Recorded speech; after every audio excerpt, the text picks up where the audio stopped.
Hello once again, everyone, and welcome to part 7 of the Stupendous Dodgeball Fiasco, our latest read-aloud book. I hope you've been enjoying it so far. When we left off with part 6, Philip had added a little bit to his lawsuit. He is justifying his suit by claiming that dodgeballs are an unreasonably unsafe product, and he has added several people to his suit against BB. He has added Coach Tyson, the school, the dodgeball factory, and the entire city of Hardingtown itself. So he's getting a little bit concerned that maybe he's bitten off more than he can chew, but we'll see how it goes. Elephant tail hair is considered such a good luck charm that circus folk braid it into bracelets to wear during performances. As Philip plodded to school the Tuesday after his suspension and saw his bare wrist, he wished he believed in good luck charms. He could use a bit of good luck. "Hey, look who's back," said a kid. "Yeah, what's up, Coleslaw?" said another. It was weird. They sounded happy to see him. What was weirder was that Philip felt happy to be back. Not happy to face another gym class, but happy to see his classmates and teachers and get back to his school subjects. The rest of the week passed quickly. In English, they worked on declarative sentences. In science, they started projects for the science fair.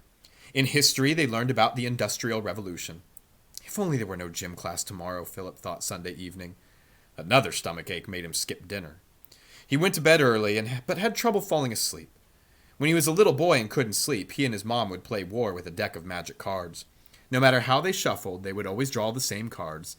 Philip's eyes would droop, and his mom would tuck him in, pulling the covers up around his big ears. Philip wished he were little again. He looked over at his circus trunk, where he dropped it on his first day in Hardingtown. Wondering if the cards were in it, he slipped out of bed and lifted the trunk latch. It made a familiar creaking sound. And then beneath the rubber chicken and a whoopee cushion, he found his pogo stick and juggling balls. He tossed the 3 balls into the air and mixed them around, letting them drop back onto his black satin cape in the trunk one at a time. Philip picked up the cape and unfolded it. A white envelope fell out. His name was written across the envelope in his mom's handwriting. His hands began to perspire as he pulled the flap loose and opened the letter. "Dear Philip, I am writing this letter as you pack your bag to go, and already I am missing you. We love you and hope you will make lots of friends in public school and be happy. Mind your aunt and uncle and try to remember to eat even when you're not hungry. If you need us, you can find us on the schedule. Love, Mom." There was another paper inside the envelope. It was a schedule of where the Windy Van Houten Circus would be performing during the year. Philip scooted back into bed and checked the schedule. The Barlow Street Fairgrounds in Poughkeepsie, New York. That's where his mom and dad were tonight. He read the schedule from top to bottom again and again until he began to doze off. When he woke the next morning, Philip devoured a bowl of sugary cereal, 3 fried eggs, and 4 pieces of buttered toast. When they counted off at gym class for the first time, he and BB were both ones. Philip adjusted his broken glasses, careful not to pop the lenses, and watched BB playing dodgeball from behind. She pushed down and flung up as if in slow motion and caught a ball intent on whizzing past her. "You're out!" Coach screamed at the dejected thrower. BB flung a torpedo ball with such accuracy, it sped between 2 kids standing side by side and grazed both of their arms at the same time. "You're both out!" Coach yelled at the disgraced duo. Sweat formed on the back of BB's t-shirt as she raced after the balls. She dove and stretched like a trapeze artist. No wonder she was the star of the dodgeball court. She wasn't just a clown throwing pies, she had athletic artistry. He studied her every move. With BB on his team, Philip's side won easily. During the next gym class, Philip counted the number of kids forming in the line between him and BB and made sure they were an odd number of spaces away. That way they would be on the same team again. He tried to stay as far from BB as she could so she wouldn't realize what he was doing, and for the next couple of weeks his system worked. But even a magician sometimes pulls out the wrong card. "2," said BB from the front of the line one afternoon. "1," said Philip from the rear. The game started slow. 3 balls were in play. Philip dodged a low one, but most of the action was on the other side of the gym, where a couple of the better players had gotten into a skirmish near the ball line. Where was BB? He found her and their eyes locked. She had a ball. "Get the circus boy," a boy with bulging biceps barked. "Go on, cream him," shouted another. BB was a statue. "Get that ball in play," Coach screamed. For a moment, Philip wasn't sure if BB was going to throw it or not. Then she reared back and shot it like a bullet, headed straight for his heart. It happened so fast, Philip didn't have time to consider what to do. Instead, he reached out and caught the ball. Philip Edward Stanislaw caught the ball. The ball thrown by B.B. Tyson. He froze with it in his hands. The force of the ball stung his fingers and made his hands tingle like he was holding his father's hand buzzer. B.B. was already chasing another ball. "Holy cow, you caught it!" said Sean, who was standing near Philip. "Hey, he caught it!" Sean yelled to Coach. Coach blew his whistle, and the whole world seemed to stop. B.B. spun and saw Philip holding the ball. Coach forced words from his mouth like an ill-prepared student, answering with an inflection at the end that changed the statement into a question. "You're out?" B.B. dropped the ball and marched toward the bleachers. "That was cool!" one of the kids yelled. "Yeah, good catch, Cool Slaw," said another. The group began to chant, "Cool Slaw! Cool Slaw!" Philip felt his ears flush. "That's enough!" Coach roared, but the cheering continued. Coach blew his whistle hard. "I said that's enough!" The noise evaporated. "Go get changed," said Coach. The color was gone from his face. A member of the Dodgeballers Club objected. "But we still have 10 minutes left of class." "Beat it," said Coach. The rest of the kids didn't need telling twice. Philip saw B.B. sitting on the bleachers. Her arms were around her knees and she had buried her face in them. She didn't look up once as the rest of the kids cleared the gym, leaving her and her father alone. From outside the gym, Philip could hear Coach's raised voice. Spying through the wire-covered glass, he could see the anger in Coach's animated hand gestures. For the first time since he'd met B.B. Tyson, Philip felt sorry for her. A fearless snake charmer actually has little to worry about. A well-fed snake is sluggish and not dangerous. The gentle-looking zebra, however, can be an extremely difficult animal. When Philip lived with the circus, he knew the difference between a snake and a zebra. But the Hardingtown Middle School was a different jungle. It was hard to tell who wanted to drape around his shoulder and who wanted to kick him in the pants. Philip had barely gotten out of his gym clothes when he heard an announcement over the loudspeaker telling him to report to the principal's office. He went to his locker to get his sweatshirt. "The principal is my pal," Philip reminded himself as he recalled the poster he had seen on the wall outside of Mr. Race's office last month. "They're waiting for you in the conference room," the principal's secretary said. An oval-shaped table filled most of the room. 2 dark suits sat at the table. One of them was the vice principal, Mr. Race. The other was the principal, Mr. Bello, a husky, bushy-eyebrowed man with hairy hands wearing a pinstriped suit. His necktie was embroidered with dodgeballs. Sitting across from the principal's was Aunt Viola. "Come in, Philip," said Mr. Race. Philip took a seat next to Aunt Viola. She wore a strained expression. In front of her was a copy of the complaint Philip had filed a few weeks ago, along with his request for a preliminary injunction hearing. When Sam had first explained to Aunt Viola about the lawsuit, she had told Philip she was proud of him for standing up against a bully. But would she still support his decision now that she was stuck in the ice chamber with Mr. Race and Mr. Bello chipping away at her? "We were just discussing your little research project with your aunt," Mr. Race said. "You've done an enormously serious thing," Mr. Bello told Philip as he smoothed down his bushy eyebrows. "I'm sorry," Philip said, "but I don't think the school should force us to play dodgeball. It's too dangerous." "Have you forgotten where you are?" asked Mr. Race.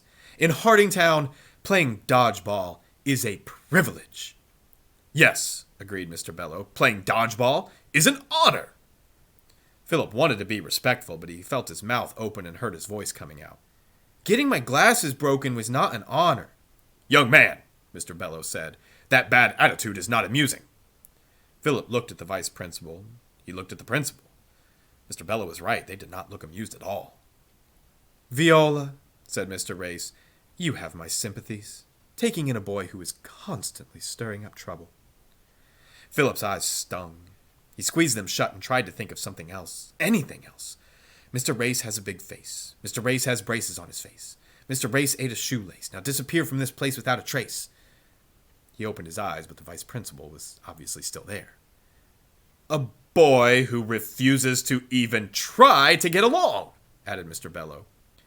"I'm not an unfair man, Viola," Mr. Race said. "I realize that children have poor judgment and frequently make mistakes." "Frequently," agreed Mr. Bello. "I don't need to remind you of the fiasco Philip's mother created with her poor judgment." Mr. Race ran his tongue across his braces. Aunt Viola looked away and stared at a spot on the wall. "We're willing to put this whole misunderstanding with Philip behind us," Mr. Race said. "Viola," said Mr. Bello, "if you will see to it that the lawsuit is withdrawn, the school is willing to forgive and forget." Aunt Viola paused as if she was thinking it over. Mr. Bello had an extra-large smile, the kind you see on a chimpanzee when he spreads the flaps of his lips to show his teeth. Philip imagined Mr. Bello swinging from the conference room light fixture with a bunch of rotted bananas under one of his hairy arms. The beat of the clock took over the room, until at last Viola spoke. "Has Philip broken any school rules?" she asked. "No, I suppose technically he hasn't," Mr. Race admitted. "Nonetheless, when you file a lawsuit against your own school, it does violate the spirit of—" "Has he," interrupted Aunt Viola, "broken any laws?" "Of course not," Mr. Bello bellowed. "But what kind of a kid sues his own school?" "Philip, my nephew does. And as long as he's broken no school rules or law, I believe this is his decision to make." Mr. Bello pressed his ape-like knuckles against the table and stood up. He leaned toward Aunt Viola menacingly. His brow wrinkled and his eyebrows twisted toward his nose. "Things could turn out badly for the boy," he warned. Aunt Viola propped her own 5-foot frame up against the other side of the table and matched him stare for stare. "Are you making a threat?" "I'm making a promise," Mr. Bello answered. "I promise that unless you drop this ridiculous lawsuit, every man, woman, and child in Hardingtown will hear about it and will know that you and your family are anti-dodgeball fanatics." "Viola," said Mr. Race, "you've always been a respected member of this community. Ask yourself if you want to risk it all for a stubborn child." "Vice Principal Race," Aunt Viola replied, "you could learn a lot from a stubborn child." She left the office so quickly that Philip had a hard time keeping up. He hadn't seen anyone that angry since Percy the Talking Parrot had given away the secret of the vanishing bird trick during a performance. "B.B. Tyson isn't the only bully in Hardingtown Middle School," Aunt Viola muttered as they got into her car. Philip wasn't sure what Aunt Viola meant. The whole meeting had been strange. It's like they knew something he didn't. She flipped open her glove compartment and fished out her driving gloves. Mr. Bello had said, "I don't need to remind you of the fiasco Philip's mother created with her poor judgment." Fiasco. Philip had heard that word before, but where? Then he remembered. It was in the snack bar when Sam was telling him about the worst fiasco in Hardingtown dodgeball history. The dodgeball cheerleader fiasco. "The girl!" Philip said suddenly as Aunt Viola turned her ignition key. "The base cheerleader! That was my mom, wasn't she?" The engine made a grinding sound and died. Aunt Viola suddenly looked like she had too. "I'm so sorry, Philip." Her voice was strained. "I should have said something." "No, it's okay," said Philip. "Sam told me about it." "No, that's not what I mean. I should have said something when Stinky threw the ball." "You saw him do it?" asked Philip. Aunt Viola looked away. "Of course you did," said Philip, thinking out loud. "You were the scorekeeper. If anyone had been paying attention, it would have been you. I should have told them it was Stinky's fault, not Matilda's. I was afraid if I said anything, I would be an outcast. But the guilt from not saying anything was worse. I felt like I was covered with dirt." Philip wondered if that was why Aunt Viola was always cleaning her hands and wiping things with disinfectant. "Then Matilda ran away and disappeared," she said. "Most people around here still think it was her fault, that she was showing off by trying to hold up too many cheerleaders." Aunt Viola removed a handkerchief from her pocket and wiped her steering wheel. She tried the ignition again, and the engine leapt to life. Her voice was so shaky it made the car seem like it was wobbling too. "They say that nobody told on Stinky, but they're wrong. Felix did. He told the principal exactly what he saw. He just made the mistake of forgetting to take off his mascot uniform when he did it. You can't blame the principal for not believing him, Philip. It's hard for people to take someone seriously when he's dressed like a giant dodgeball with a stuffed hedgehog hanging off." Philip silently agreed. "Oh, but Felix tried, God bless him," she continued. "I could never forgive myself for not going with him.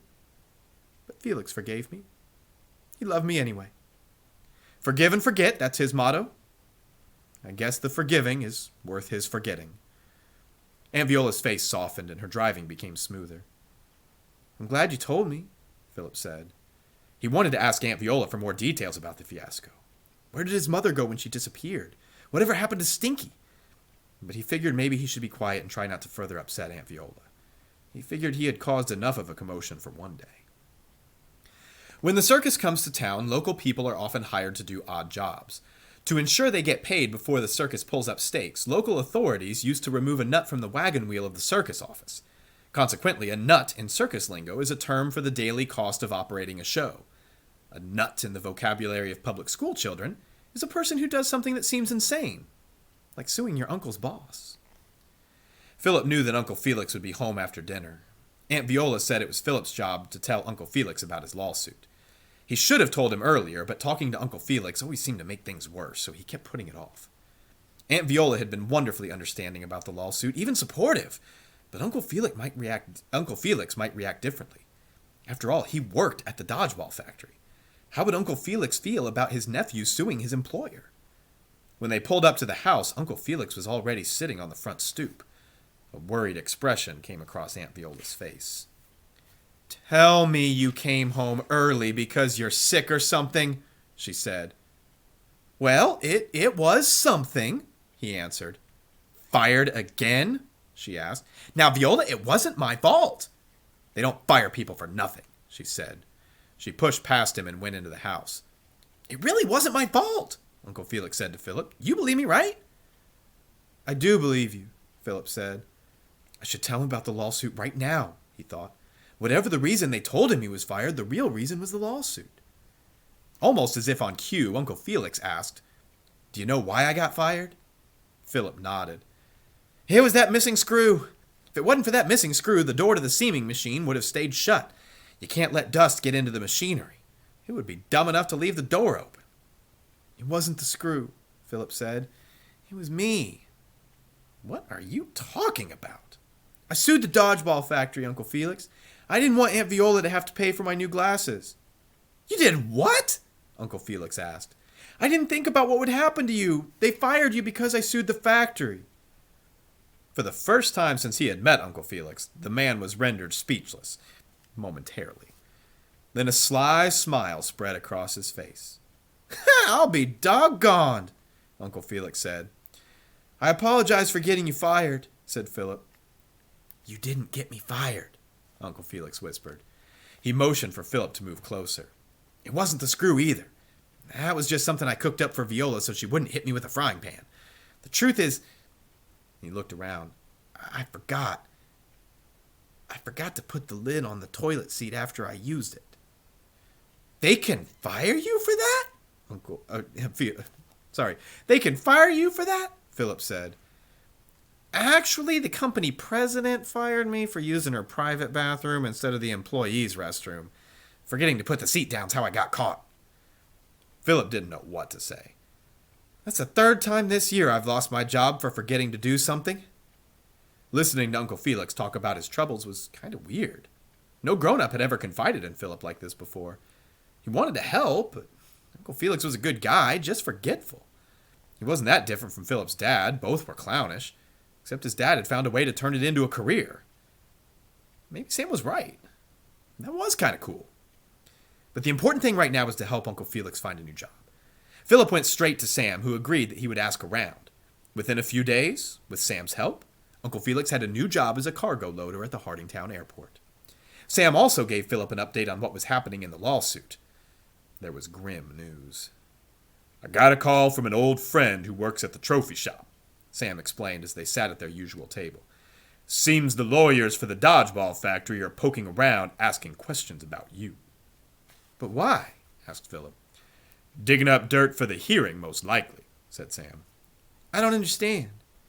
These lawyers are out to win, Philip, and they may stoop to taking cheap shots if they think it will help. How? Philip asked. It's like this, explained Sam. If they ask you questions about your parents and circus life, it may fluster you, get you upset, and make you look foolish. It won't bother me, said Philip, nibbling a ketchupy chip.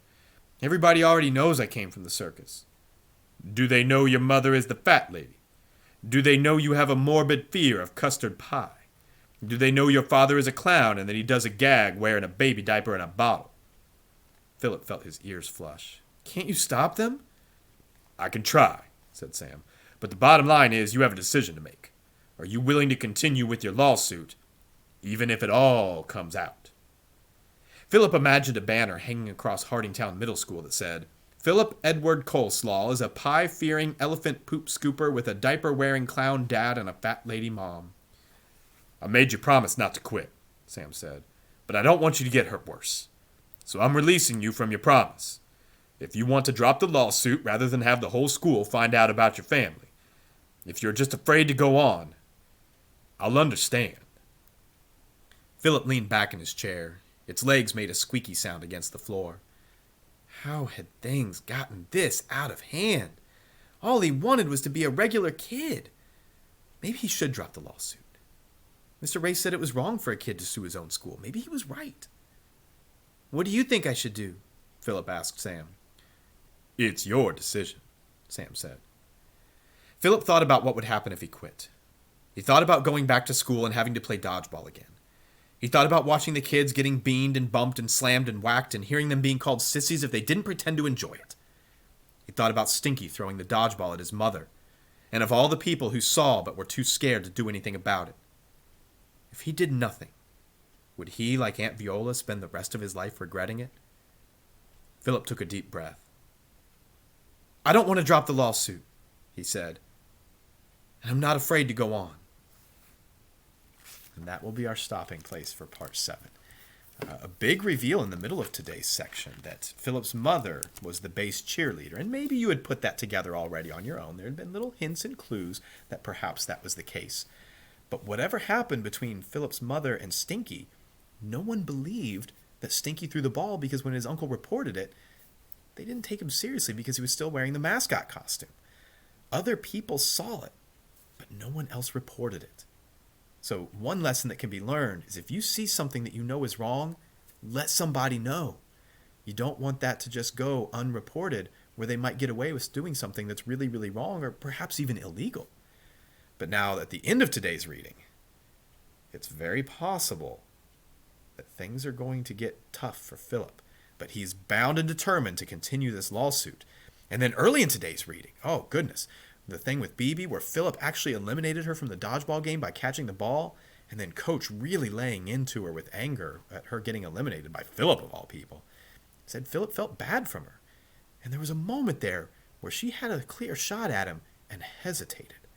So keep that in mind as we continue reading, and I hope you'll join us for part 8 of the Stupendous Dodgeball Fiasco. Bye.